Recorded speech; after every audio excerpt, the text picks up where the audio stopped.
Hello everyone, this is a new video from the International Montessori School YouTube channel. My name is Adriana and I'm a Montessori assistant in Taller 1.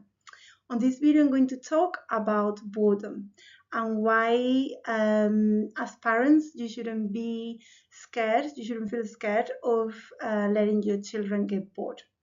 The title is The Power of Boredom, How Slow Time Helps Our Children Thrive. So here we go. Boredom is very often misunderstood as a negative thing, but it is more accurate to think of it as a mental downtime. Just all bodies need to reset and to rest after exercise, or brains need time away from being busy to recharge. This quiet time helps the brain sort through information, think about things, and remember better. During this downtime, children can come up with their own ideas, learn how to solve problems, and become more resilient.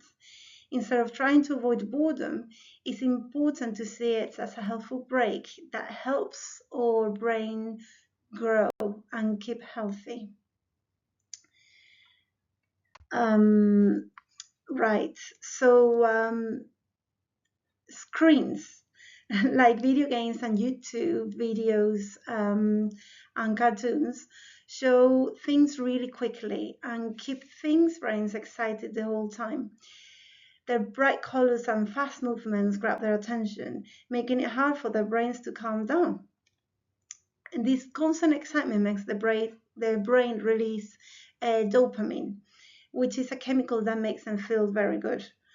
Over time, kids keep wanting this very quick release from dopamine, and then it happens what is called the dopamine effect. They get used to getting this feeling of reward right away from screens, so they may lose patience for activities that are slower paced, like just reading or going in the car without any screens, just looking out of the window, or yes, just doing any activity that is slower paced. Well, this dopamine effect has a very negative influence in their attention span. As I said before, when children spend a lot of time on screens like YouTube or video games, the brains get used to things happening really fast. These activities give them quick rewards and lots of excitement, so their brains always want more. And it's very hard for them to focus on slower things. It's like if you were riding a very fast bike the whole time that took no effort from your parts. So you went everywhere in a very fast and amazing bike that didn't make you tired at all. If you suddenly had to walk and use your legs and your effort to walk everywhere, you would feel it would be such a big effort for you, and you would feel that it was quite boring and slow. So it's just basically the same. Right. So the benefits of slow pace activities. Um, these slower activities are great for kids because they help them learn to focus, to be patient, and think ahead. Instead of expecting rewards right away, like they do with screens, children that are given time to get bored will resort to reading, building with blocks, drawing, or simply daydreaming, which keeps the brain healthy and busy but not overstimulated. Sometimes it doesn't even have to be doing anything, but just looking at an ant that is walking in your living room, or the fact is that they need this downtime. Their brains need it. They need it to reconnect and to grow. They need this space. If we always keep it rolling fast with this thing, that thing, it's just the brain can grow. It's just that's the thing, right? Okay, so some tips for parents how to set some limits regarding screen time. Um, the first one would be set screen time limits, screen time limits. So so it might be, it depends on the family. It might be half an hour during the day, or maybe an hour in the on the weekends. But I think it really helps if these times are set, and they are known by all the family. So this also helps avoiding fights for screens, and saying that, no, a bit more, 10 more minutes, 10 more minutes. No, like if it's an hour, you might even want to set a timer, and then when it comes on off, then it's done, and it's done, and you have to be sort of strict with it, with the timings. I think this helps them as well, because they know what to expect. They know that if they have whatever, half an hour a day of in total for screen time, that's it, and they know what to expect, and then it reduces the anxiety of like, I want more, how do I get more, like you, if you are all on board with it, and this has been discussed as a family, I think it's easier to do. Then I think it's also important to create some non-screen areas.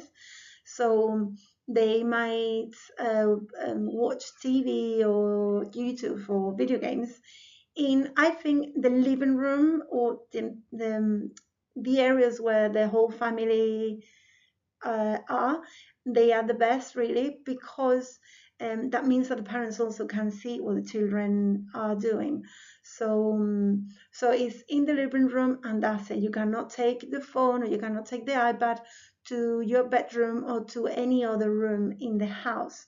So that way, this is the place where we all are, and we can do it even together, but not anywhere else in the house. I think is helpful also to do that.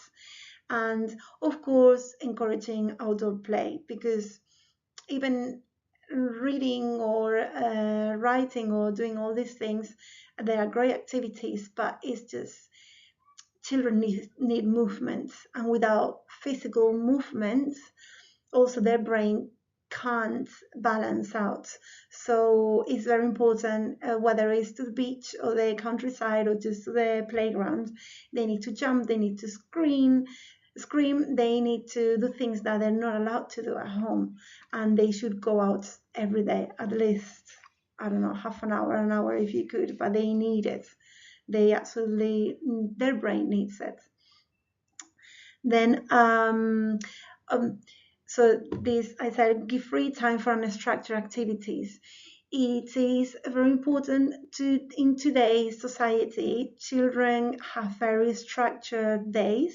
So they go to school, and after school they might go home for lunch, or they might stay at school, and then they have after school activities, even if it's sports, or if it's chess, or if it's English or anything like that. They are set activities, even if they enjoy them. It's not comparable to just having downtime, proper downtime, without no expectations on what to do. And it's very important that they have this time. So it might be half an hour before dinner, but they need to do nothing. And of course, they are, because of how structured the day is, and because of the screens in our lives that they don't help, they're going to find this unstructured time boring. So they're going to come back to us, and they're going to say, Mommy, I'm bored. Mommy, what can I do? But I advise not to feel threatened by this, because don't be scared of saying to your child um, that simply it's just okay to be bored for a while. See what you come up with. They have books, they have play, they have toys, they have games, they have many things. Some of them, they have siblings. Some of them, they have gardens or terraces. Children, is in their nature. They will find something to do, and you have to sort of hold yourself in from even suggesting or even getting involved in their play. They need this time of fight with themselves. Oh, I'm bored. Oh, this is so boring. What can I do now? Oh, there's nothing to do. They need this. Just let it be. Let it be for a bit. And if you give it enough time, they will surprise you and they will come up with something, I assure you. And of course, the last tip is that we as parents have the responsibility to be a role model. It is very important, it's essential that they don't see us as much as we can help it. They don't see us always scrolling or checking our messages, because, of course, if we can't be during an afternoon without checking all devices, how can we expect they will? And it's important, of course, to do things together, so if you have the benefit of being with them for an afternoon, just do things together, maybe cooking, maybe playing a board game or reading together. But just you need to give example. That's very important, and it's hard for us as parents because we also need or downtime. And for us nowadays, our downtime is looking at our phones, but we need to try to avoid it until they are in bed. I know it's hard, but it should be like that. Okay, so scientific evidence shows that children with less screen time and less structured activities and more opportunities for free play tend to do better academically and emotionally. A brain that can enter downtime without feeling stressed from a lack of stimulation is a healthy brain that works well. It's important for us to take care of our children's brains and protect them from the effects of our busy lives and the little time we have to spend with them. Boredom is actually helpful for kids as they grow, and letting them be bored isn't ignoring them. It's just the opposite. It's giving them a special gift, a healthy brain that can rest and grow properly. Well, that is all from me. Thank you so much for watching. I hope it was interesting. Thank you.